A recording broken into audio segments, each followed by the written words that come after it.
Nasa gitna ang 23 tripulanting Pinoy na sakay ng barkong tinarget ng bagong pag-atake ng grupong Houthi sa Red Sea. Nakakuha tayo ng video ng pinsala at tensyon sa loob ng barko.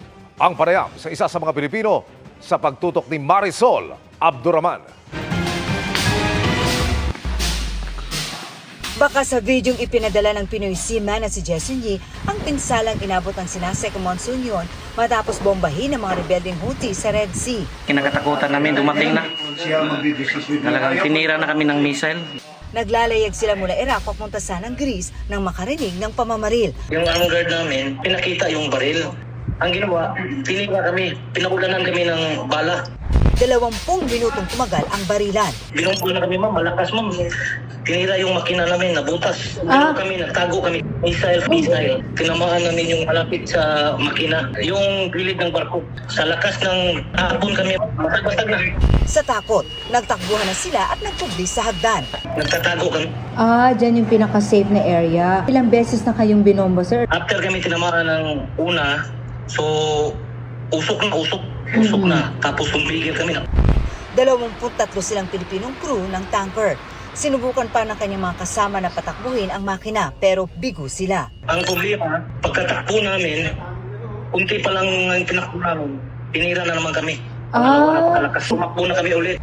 3 beses itong naulit hanggang pasukin na ng tubig ang barko.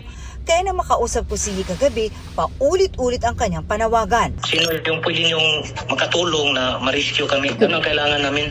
Hanggang kagabi, alas 3 ng hapon doon, wala pa rin daw rescue. Nakikiusap kami kay President Marcos. Sana tulungan kami mga Pinoy na makauwi sa bahay, sa pamilya namin.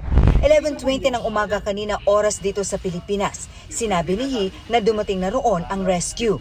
Ngayong hapon, ibinalita ng Department of Migrant Workers na ligtas na ang mga Pinoy seafarer. All 23 seafarers are safe and sound, requesting that they may be rescued. Ang manning agency naman na may hawak kina Yee, nabunutan daw ng tinik nang malamang dumating na roon ang rescue. Labis daw kasi sila nag-alala sa nangyari. Gayon din ang kanilang mga kaanak nang iparating sa kanila ang nangyari kahapon. Yung iba natataranta, siyempre pamilya yan. Yung iba, siyempre yung mga beginners, yung iba nagbabarko doon. But they know the risk. Opo, they know po. Kasi dito na po, binibriefing na po namin eh.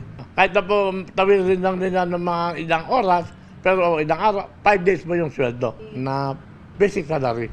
Sa tala ng DMW, ito nang ikasyam na pag-atake sa bahagi ng Red Sea. Kaya nga raw meron ng prohibisyon hinggil dito. Ayaw pang magbigay ng detalye ng mga otoridad hinggil sa rescue operation sa mga nasabing crew. Ang mas mahalaga raw sa ngayon ay matiyak ang kanilang kaligtasan.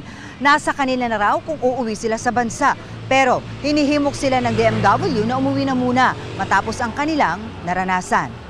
Para sa GMA Integrated News, Marisol Abduraman, nakatutok 24 oras.